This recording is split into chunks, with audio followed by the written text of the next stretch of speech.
Property superstition, is it a real thing, and does it make or lose money? Stay tuned.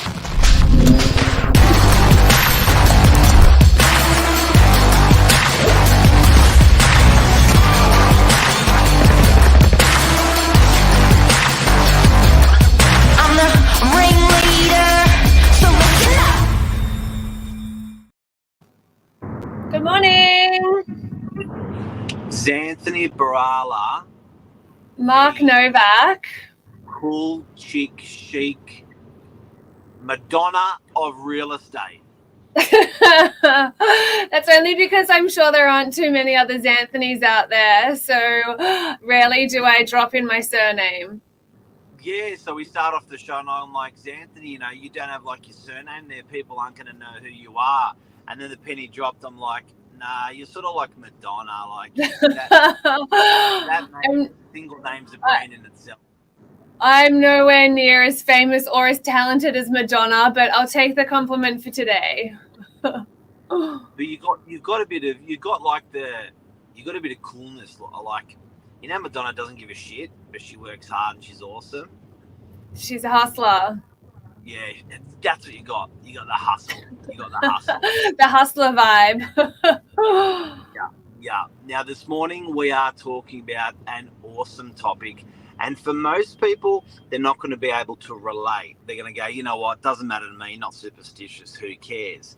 But if you're selling something and people are superstitious, it's going to kick on to your sales price, like it or not, if you're superstitious or not. Yeah. Big time. And I hadn't really ever dealt with this until recently when we had a vendor looking to sell her property, and she was very particular with the days and times that it was to go on sale for the open homes and then in turn for the auction as well. So there was a lot of back and forth because there are lucky times to buy, lucky times that people will be, days and times as well, that people will be on the market looking to buy. So it's out there, it does happen, and it's not anything that I've ever considered before previously.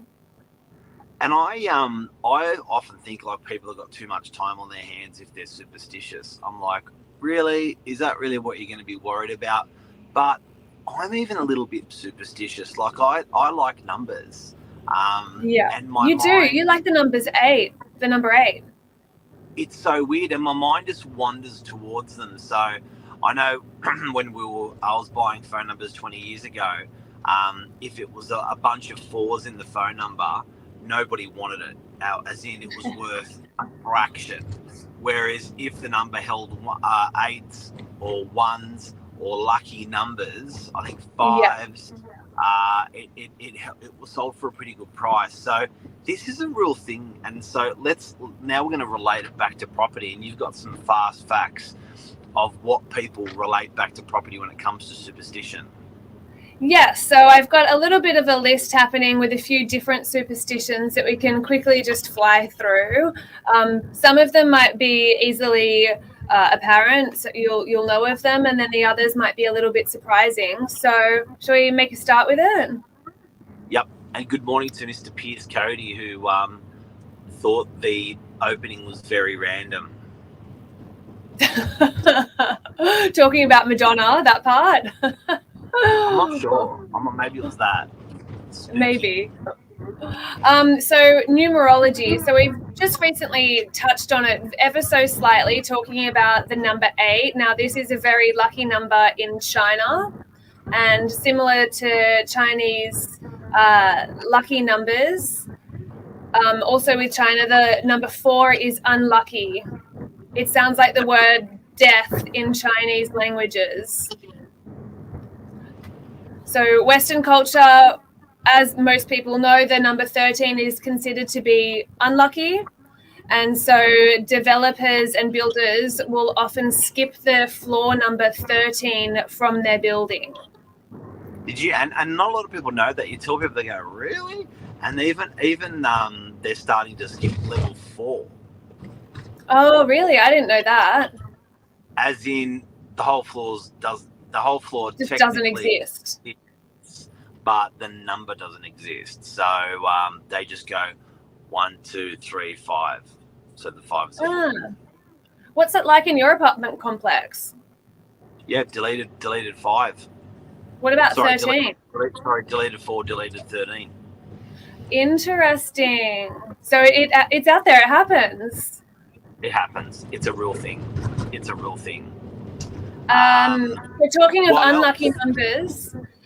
The number 17 is bad luck in Italy because the number looks like death.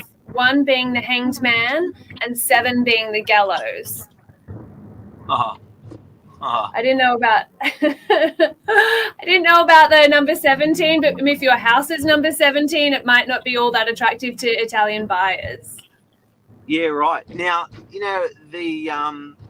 I do find in property owning, like some of these cultures go back thousands of years, like the Chinese culture, the superstition, stuff like that. But if I was to do a list, I'd probably put number 1 on that list for superstition to be the property number. Oh, okay. That's very interesting. Yeah. It's not something that ever really phases me with regards to numerology, lucky numbers, unlucky numbers. It doesn't affect me, or it's not at the forefront of my mind. But if it potentially chops out a party, one buyer, then it's going to sell for less. So if that's your best buyer, and they go, nah, not going to buy it because of that property number, or I am going to buy it because it's an 8, I'm going to pay more. There you go. Yeah. Easy. Well, you don't really have too much control of that, unfortunately. Yeah. Give me more superstition. Okay, let's go into a little bit of feng shui. So very heavily Chinese influence here with feng shui. So a house on a busy road or at a T intersection generally has bad feng shui as traffic disperses qi. It's naughty. So qi is Chinese good energy. So a house on a busy road or a T intersection. So goodbye, Pittwater Road. Yep. The shape of a block affects feng shui of a property. So good feng shui in a property is when it's rectangular in shape and it's slightly sloping upwards. So high side of the street, rectangle in shape, so a very kind of conventional home standard layout. So the location is also important with feng shui. On the water is best, but water views and even a pool could do. So think about water, incorporating a pool into your property if you can, or get something with those views. A red front door creates good feng shui as well. A what? A red front door. And what else is superstitious? What else is superstitious? Well, you see, I always relate superstitious to bad, but it actually can be good. Like a red door's good. Well, interestingly, in feng shui, a red door is a sign of good luck, but in other cultures, a blue door repels ghosts. So that's another little superstition as well. A blue door will ward off those evil spirits and repel the ghosts. Wow. Next one. Have half red, half blue. Yeah, take a bet each way.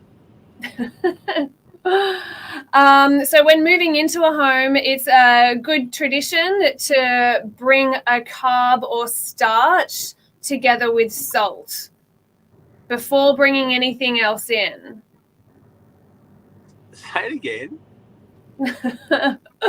So when moving into your new home, the very first thing you should bring in, according to one superstition, is some kind of starch or a carb. So bread, rice, flour, that kind of thing.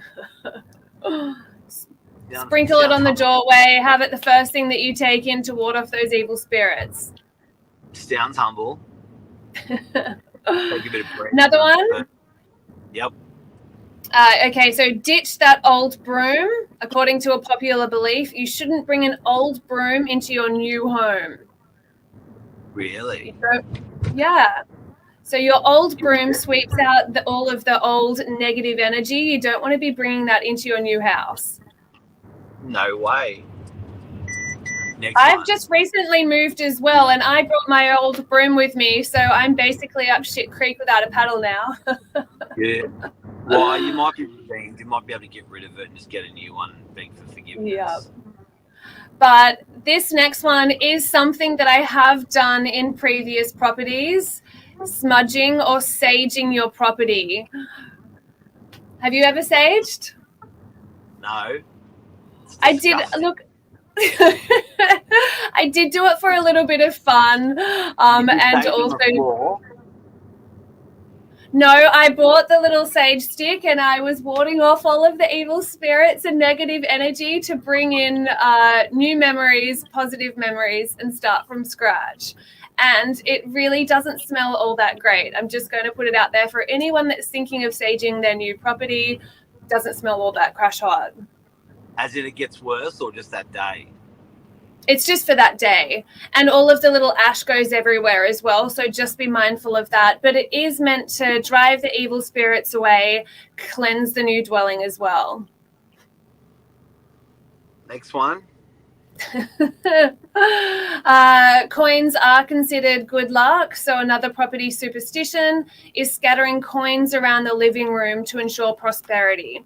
So whether or not this is something that you incorporate in your day-to-day life or you want to have coins hidden during open homes, that's another thing that's meant to represent good luck. The Greeks in our office, when someone bought a new car, used to do that. They used to get out coins and throw it on the floor and say, good luck. Really? Yeah. And would they still do that now to any of the Greeks in the office, or it's kind of a dying superstition? No, it's a modern Greek. Which is old Greek, which is still modern. Still very modern. Bury a statue. So the most popular superstition held to help home sellers sell faster is burying a statue of Saint Joseph, who is the patron saint of families. Wow. That'd be scary finding the statue. You'd probably think that it was some kind of burial site or something. I don't know. You'd see that and you'd be like, "Oh my God, what else am I gonna dig up in this yard?" What's Nicole got to say? How are you? Good morning, Nicole. Good morning, Nicole. Feng Shui has a lot to do with Asian buyers also. If the front door and the back door aligns, it means money comes in and goes straight out. So that's a no-no. There are many different superstitions for Asian buyers when it comes to Feng Shui. Very true. It is such a huge topic coming when it comes to Feng Shui. It's not something that I know a whole lot about. I know about the color red, and I think lemons are meant to represent good luck as well. It's a quite an in-depth topic when it comes to Feng Shui. I think in summary on today's show, when it comes to Feng Shui, I think a buyer should be educated on it for considering when they resell the property. And I don't think it's a huge impact on price, but in a very small way, I know it matters as a real estate agent because I hear people talking about it on a regular basis. Northern beaches of Sydney, not as much, but certainly parts of Sydney, like, your Chatswoods and places like that, I think there'd be a huge influence on that Feng Shui market. So, yeah, I think it's still a consideration for everyone. Oh, for sure. And like you kind of touched on before, it's not so much inhibiting your price, but it's just opening the door to further buyers and creating that little bit more interest, like with the number of your home or things like that. So if there is something that you can do that doesn't cost too much money and it is more Feng Shui, that does have the ability to attract more buyers in. Lisa reckons we should get a Feng Shui expert on. I think so too. That would be such a cool topic. I thought that's what you are. No, I'm the superstition topic for today. But Let's feng do shui, it. like I said before, it's not something that I know a huge deal about, but it is quite interesting, and it can certainly pave the way for more buyers coming into your home. Have a lovely day. Have a lovely day. Namaste. Thanks. That's cool, Zen. Thank you so much for that. And guys, hopefully it helped you today out on that sort of stuff on superstition. And if it matters or if it doesn't, certainly from what we see on the street in real estate. Thanks, Eve. See ya. See you. Boy.